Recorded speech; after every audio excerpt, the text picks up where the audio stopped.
let's talk about environmental policies and strategies in Nigeria. Are you satisfied with the budgetary allocation so far? All right, when it comes to budget allocation so far by our government, I wouldn't say I'm totally satisfied or not satisfied, but I believe we can actually improve or do more because all know that environment contribute to um, economic viability of any nation. So if there is no adequate budget for the environment, we may not be able to achieve a lot in terms of green economy.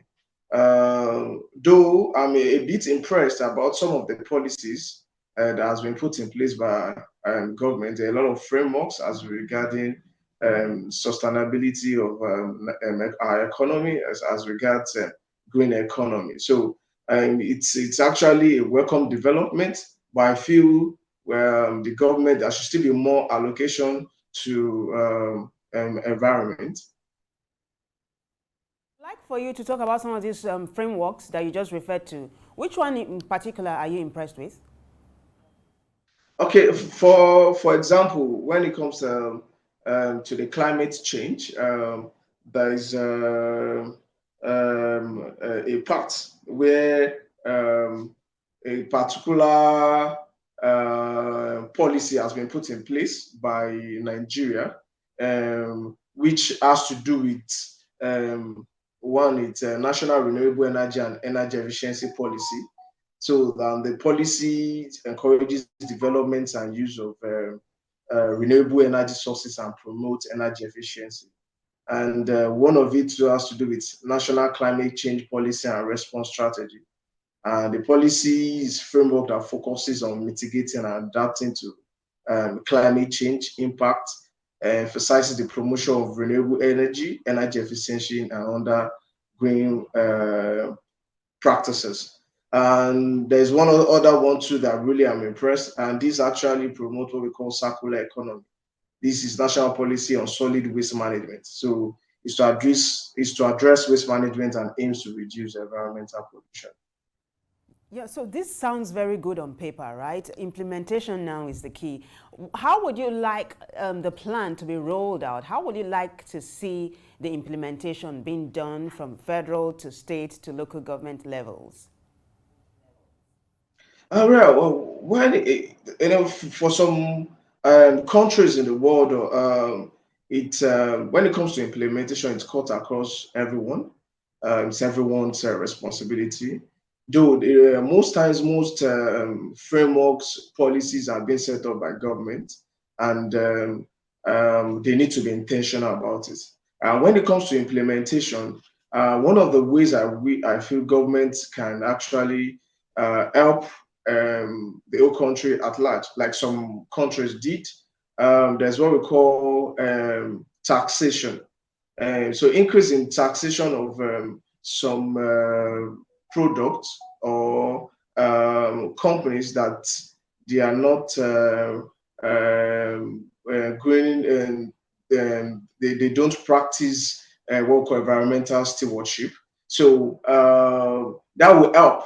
And also, when it comes to awareness, I feel in Nigeria there's still little awareness about so even some of these policies. It's only few people that are aware, and actually few people that are actually implementing also. So it now comes to enforcement by all these regulatory agencies. I know one of the regulatory agencies when it comes to enforcement, it has to do with NESRA. So it comes with empowerment and putting our best foot together and ensure that when it comes to enforcement, they go out there to ensure at least when it comes to all environmental stewardship, social responsibility, even governance, because it will help the economy a lot in terms of people, planet, and profit. So it's they just need to empower these regulatory agencies to ensure they do what we call due diligence. Talk about people, planet, and profit a little bit. Yeah, that caught my attention. Would you want to expatiate on that? All right. When I talk about people, planet, and profit, at the three P sounds. The profits aspects has to do with the economy. For every economy that embrace um, green, or every economy that embrace what we call greenility, let me put you the word greenility, whereby they actually do a model that reduces impact of production and consumption on the environment. It creates a mutual relationship between the economic growth, people, and environmental well-being.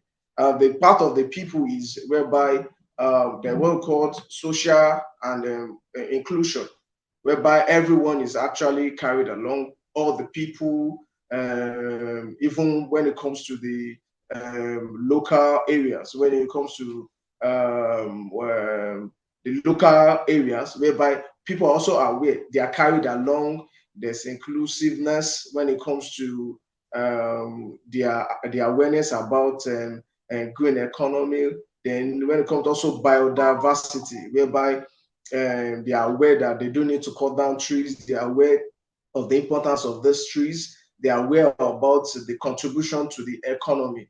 So the profit aspect is for example, statistics in the US currently in year 2020, it increased their green finance increased to 21 billion, and their projection is about $150 billion in the year 2050.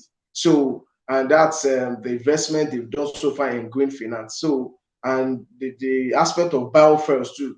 In 2020, currently they have the current state is about $88 billion, and their target is $326 billion. If the economy is viable in terms of sustainability, hydrogen too, they've invested so much, and the profits they are looking at, all this energy I just mentioned, it's contributed to what we call green economy. So, and the projection is by 2050 to increase to $806 billion. You can see that is huge in terms of profit. So that's why I said people, planet, profit. So the economic viability of any country or economy that embrace green economy, it's in return, it's going to be profitable, and the profit is huge. Profit is huge. So, and the planet too, we know we're actually protecting our planet.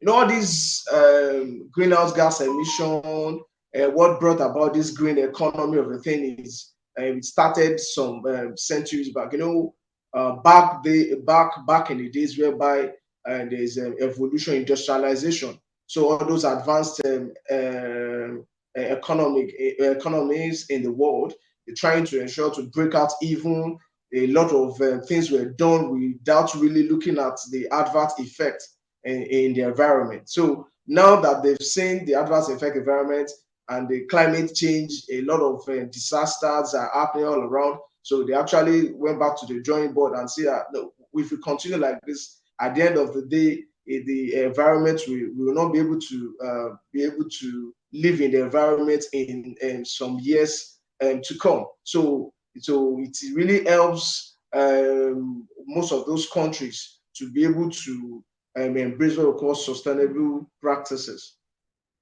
Fantastic, Bolaji. In fact, what you just did was to re-echo what Desmond Majagodumi talked about earlier on in the segment. He was the first guest, and he said that if you don't embrace green economy, I mean, there'll be no economy in the future, which is what you said. Now, as we begin to wrap up the show, for you to get to the solution of a problem, you must know what the problem is, right? Let's talk about some of the environmental challenges we face in Nigeria. What are the major ones that come to your mind right now? Uh, One of the major one, first is it has to even do with our waste management. So it is really a major challenge.